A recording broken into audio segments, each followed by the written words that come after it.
ત્યારે વિભીષણજી એક ટોન માર્યો કે મારુતિ, તો શું તમારામાં રામ છે?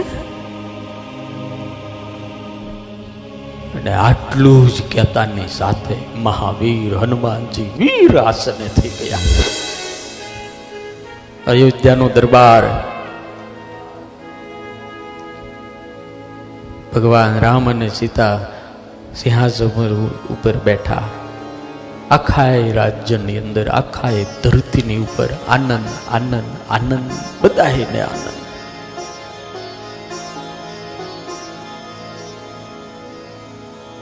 મહિનો, 2 મહિના, 3 મહિના, 6 મહિના વ્યતીત થયા.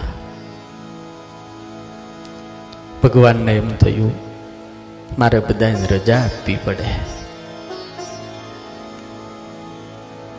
એટલે સભા ગોઠવી સન્માન માટે, કંઈક પુરસ્કાર આપવા માટે. ભગવાને પ્રવચન કરીને કીધું, વિભીષણજી, સુગ્રીવજી,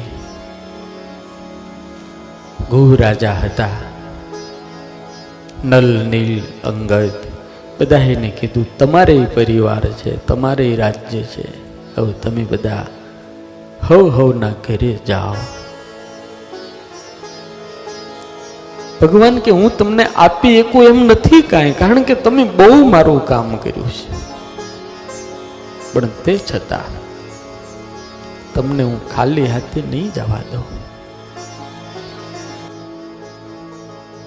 અયોધ્યાની અમૂલ્યમાં અમૂલ્ય, મૂલ્યવાનમાં મૂલ્યવાન વસ્તુઓ લાવી લાવીને સોનાના મોટા થાળ અને ખુમસાઓ ભર્યા હતા. બાપા, સ્વયં રામ અને માં જાનકી ઉભા થઈ લંકાના અધિપતિ વિભીષણનું સન્માન કર્યું ને એને અર્પણ કર્યું. હાથ જોડીને કીધું, આ તમારા સન્માન માટે મેં આપીએ છીએ. સુગ્રીવને આપ્યું. નલ, નીલ, અંગદ, જાંબવાન, ગવાક્ષ, કેસરી, આવા અનેક વાંદરાઓ મોટા મોટા હતા.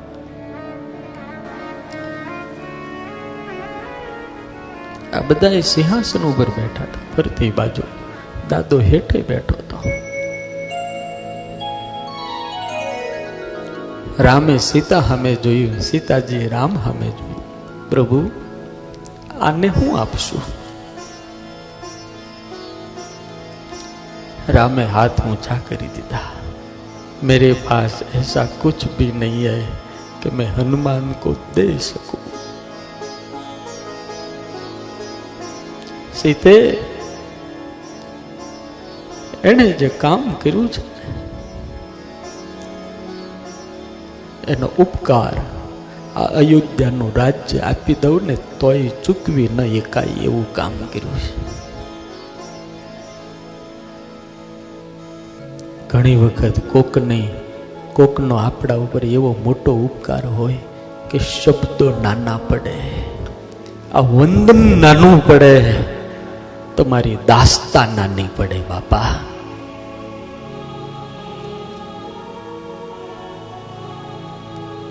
ભગવાન કે શું આપશું? સીતાજી કે કાંઈક તો આપવું પડે હો. તો હું આપીશ તું? પ્રભુ, મારી પાસે અમૂલ્ય માળા છે, અમૂલ્ય અમૂલ્ય. આ ધરતી ઉપરની નહીં, સ્વર્ગમાંથી દેવરાજ ઇન્દ્રે વરુણને આપેલી, વરુણ દેવે ભગવાન રામને આપેલી, ઈ ભગવાન રામચંદ્રજીએ વરરાજાએ કન્યાને કંઈક આપવું પડે ને, એટલે મિથિલાની અંદર આ અમૂલ્ય મોતીની માળા ભગવાન રામે સીતાજીને અર્પણ કરી હતી. સીતાજી અમૂલ્ય માળા હાથમાં ગળામાં પહેરીથી કાઢી. હનુમાન, બેટા યહાં આવો. અને હનુમાનને રામ અને જાનકી બેટો કહે ને ત્યાં તો એની છાતી ફૂલવા માંડે.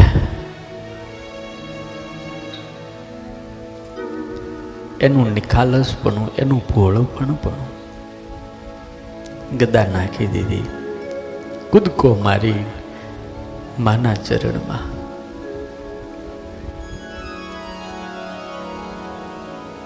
બંને જણાએ કીધું, મારુતિ, તે જે અમારું કામ કર્યું છે ને એનો ઉપકાર, એનો બદલો અમે આપીએ કેમ નથી, પણ એક આ નાની એવડી ભેટ છે એને તું સ્વીકાર. દાદાએ ના પાડી, પ્રભુ मुझे नहीं चाहिए, मैं आपके चरण के बिना कुछ भी नहीं चाहता. राम के नहीं, આટલું લે, અમને રાજી રાખવા માટે લે. ગળામાં માળા પહેરાવી,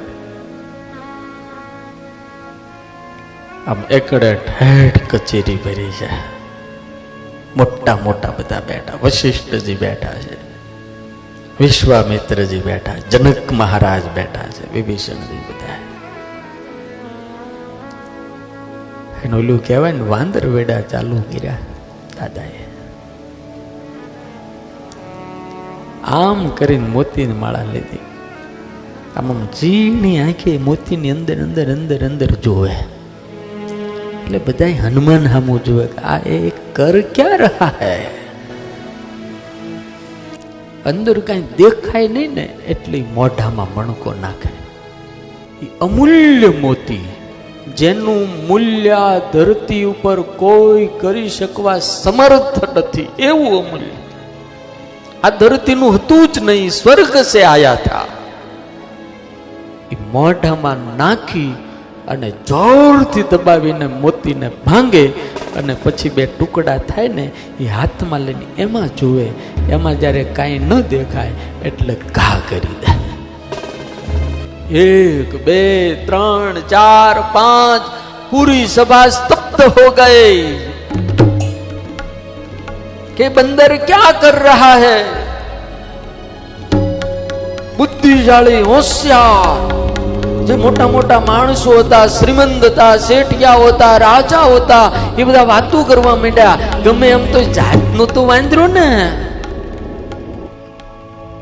ગમે એમ તો વાંદરો ને, એને હું ખબર પડે એને આ માળાનું મૂલ્ય શું હોય.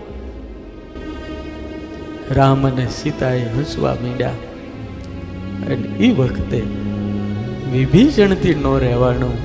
એને પૂછ્યું કે मारुति, हे महावीर, ये आप क्या कर रहे हैं? आपको पता है आप क्या करते हैं?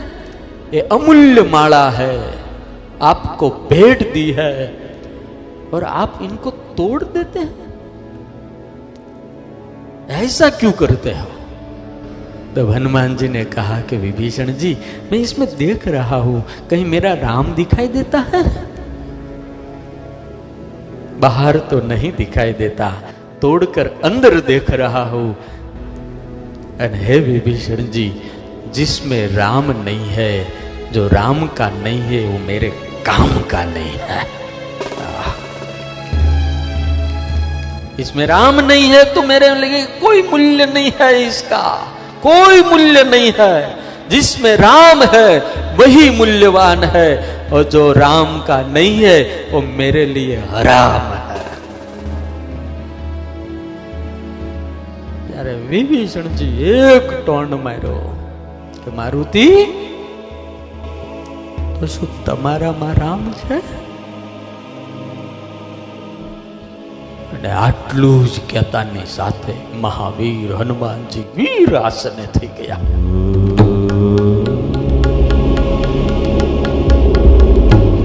આંખ લાલ ચોળ થઈ ગઈ. શરીરના 3.5 રૂવાટા બેઠા થઈ ગયા. શરીર ધ્રુજવા માંડ્યું. હે विभीषण जी, अगर मुझ में राम नहीं है तो ये देह भी मेरे कोई काम का नहीं है. વીર આસને થઈને અને પોતાના હાથના જે નખ હતા ને અને પોતાની છાતીમાં જામ લગાડવા જાય. ભગવાન કૈલાસપતિ આ દ્રશ્યને જોવે છે અને માં ભવાનીને વર્ણન કરતા કહે છે કે હે ભવાની, આકાશ મંડળ આખું ખળભળવા લાગ્યું. સમંદરની અંદર ઉછાળા આવવા માંડ્યા. 999 નદીઓ અવળા વેણ વહેવા લાગ્યા. સૂર્ય અને ચંદ્ર સ્તબ્ધ થઈ ગયા. હનુમાનજી મહારાજનું શરીર આખું કાપવા લાગ્યું કે क्या मुझ में राम नहीं है? અને જોરથી પોતાના નખને છાતીની અંદર ઢાવા દીધા અને આમ કરીને જ્યાં છાતી ફાડી, લોહીની છેડ ઉછળી અને જ્યાં છાતી ફાડી ત્યાં એની અંદર તેજ તેજ તેજ પ્રગટ થયું અને રામ અને સીતાના દર્શન બધાને થયા. देख लिए विभीषण जी, अगर मुझ में राम नहीं होता तो मैं ये देह क्षण भी नहीं रखता. मेरे रोम रोम में राम है. भगवान राम ने सीता सिंहासन ऊपर थी उभा થઈ ગયા, દોડ કાઢી. हनुमान, हनुमान ने तूने क्या कर दिया, क्या कर दिया? महाराज, મને કોઈ એમ કહી જાય કે તારામાં રામ નથી, પ્રભુ મારાથી ખમાય નહીં. અને हे ठाकुर, मैं तेरे चरण की प्रतिज्ञा लेकर कहता हूं, अगर मुझ में राम नहीं होता तो मैं मेरा देह एक क्षण भी नहीं रखता. भगवान बेटी बेड़ा माथे हाथ મૂકી દીધા. हनुमान, ऐसा नहीं करना.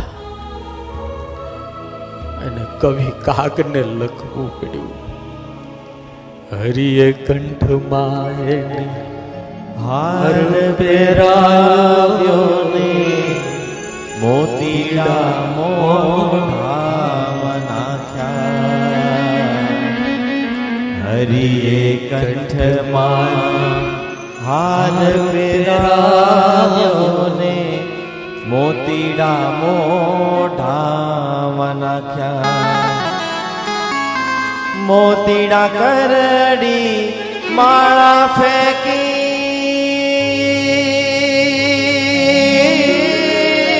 મોતીડા કરડી માળા ફેંકી, ત્રાગડ તોડી નાખ્યા જગતમાં. एक जे जन्मो रे जेने राम ने रूणी राख्या जगत में. एक जे जन्म्यो रे जेने राम ने रूणी राख्या. भगवान राम हाथ जोड़ी हनुमान ने कही છે, એ મહાવીર, સુન કપી તો ही સમાન ઉપકારી, નહીં કોઈ સુર નર મુનિ તનુધારી. હે મારુતિ, હું તારા દિલમાં નહીં પણ તારા લોહીના કણે કર્ણમાં વ્યાપીને રહ્યો છું. અમે તને કંઈ આપી નહીં શકીએ, આપવાનો પ્રયાસ કર્યો ત્યાં તો અમારું માપ કાઢી નાખ્યું. ભગવાને છાતીએ હાથ અડાડ્યો. ભગવાન છે ભાઈ, હનુમાનજી મહારાજ તો વજ્રના છે. વિભીષણજીએ હાથ જોડી હનુમાનના પગમાં માથું મૂકીને માફી માગી, મહાવીર મુझे माफ कर दो, मैंने ऐसा नहीं सोचा था कि मेरे कहने का ऐसा परिणाम आएगा, माफ कर दो. दादो दिलनो दातार, दादो दिलनो दयाळु, दादो दिलनो બહુ મોટો છે, બહુ મોટો. એ કોઈની નાની નાની વાતનું ખોટું નથી લગાડતો.